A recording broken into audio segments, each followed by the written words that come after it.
Alright, Cooking with Cambo is filmed in front of a live studio audience of 2 people. So, I'm going to learn y'all how to make deer jerky. So we've got our ground deer. See my other video for how to get it to this point. We've also got jerky cured and seasoning. You can get it at your local redneck shop / outdoor world. It comes with instructions. You don't need those. Alright. I'm just kidding. You'll need the instructions. But only for this. Don't listen to the instructions on anything else if you want it to be good. Alright. So you got your cure and your seasoning mixed into this in one good area. You sprinkle it lightly over the top. You ain't gonna cover it completely, it don't matter.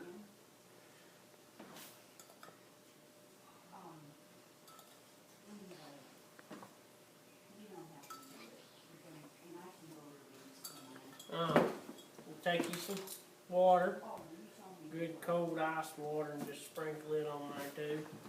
This makes it stick better and reduces shrinking on the jerky. Right now it's all sticky, slimy, and nasty. What you're gonna do is you're gonna mix it until it don't stick, until it's sticky, not slimy and nasty. It's gonna be all sticky and it won't hardly come apart. On 3 pounds of meat, it may take 5 minutes, but on as much meat as I'm mixing together right now, it's gonna take a little bit longer. This is 6 pounds of meat. Whoops. Good thing this counter's sanitary. We scraped all the squirrel brains off earlier.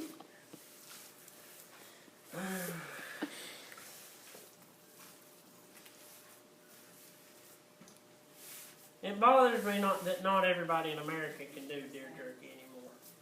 It's a very easy thing to make, you know. And as expensive as jerky is now, as expensive as jerky is now at the store, you need to learn how to do this, America.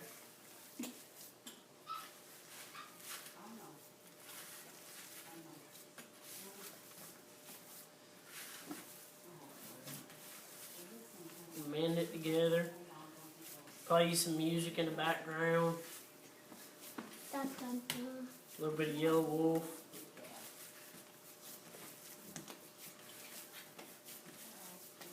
Hank Williams Jr. Country Boy Can Survive.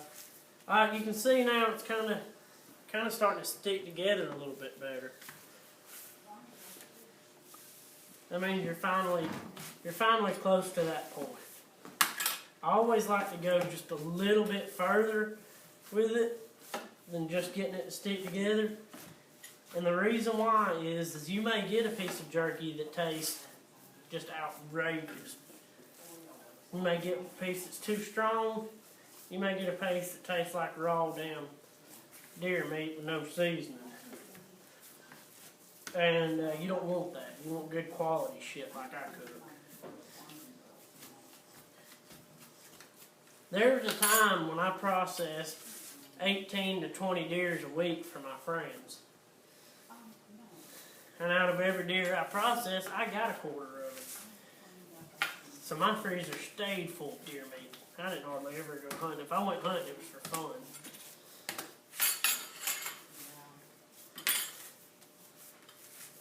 Alright, so I'd call that pretty good right there. Vicky! You got one of them rolling thingies? A rolling pin? Yeah. No. Why? Because we don't use them. Yankees don't use rolling pins? Heck no. We just, you know, if you put a little bit of grease on your hand, the meat won't stick to it. It's supposed to stick. It's got cure in it, Vicky. Not to your hands. That's what the water's for. Well, what did I just... Some water? Well, where's some grease at, Vicky? Well, water is good. That's what I thought. I don't have access to grease. We're poor around here. Alright. So your next step is fighting off your grandma from annoying the piss out of you. And she'll do that. She's batshit crazy.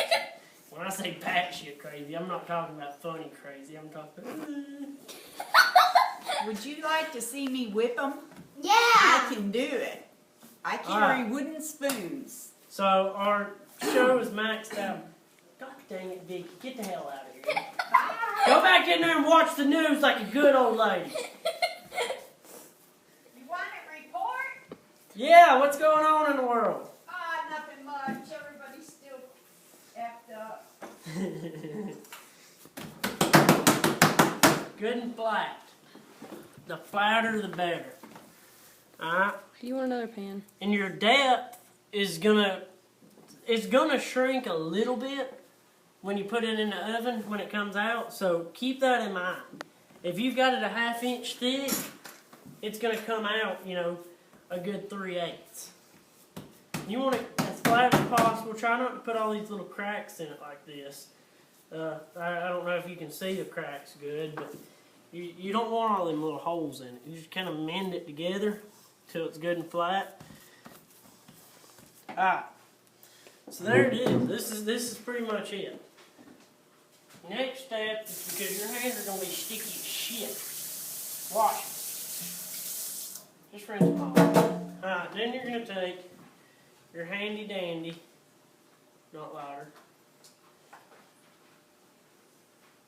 pocket knife.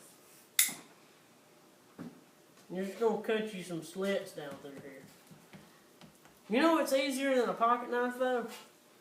A pizza roller.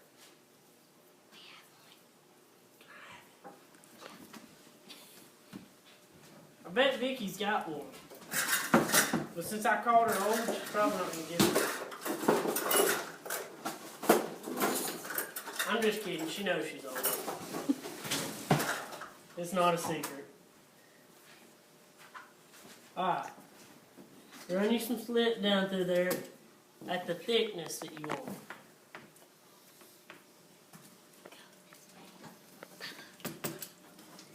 We've added to our live studio audience with my grandpa Rick.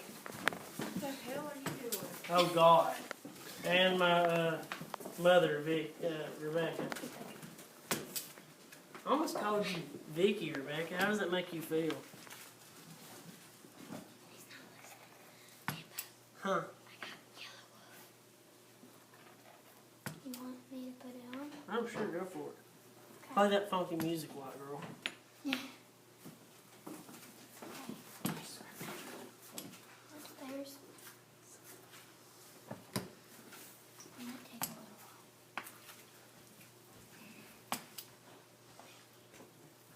while. Alright, so you've got them slit like that, and then you go for length. I like mine to fit in little plastic baggies that you can stick in your pocket and carry around, you know, for snacks and what have you. Because you ain't got to refrigerate this shit. Alright, so there you go. We've got it all divided and what have you.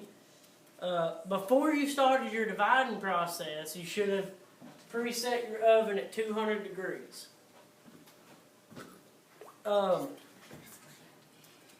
So mine's already been preset. Some people use a dehydrator. I don't. I use an oven because it makes it more juicy instead of dry like a dehydrator. Drop them off in there. On your top rack, you set your timer. I don't know. Vicky's going to show me how to set a timer. Okay, how long? 1 hour and 20 minutes. Oh, it won't go that far. We'll have to do 20, 60 at a time.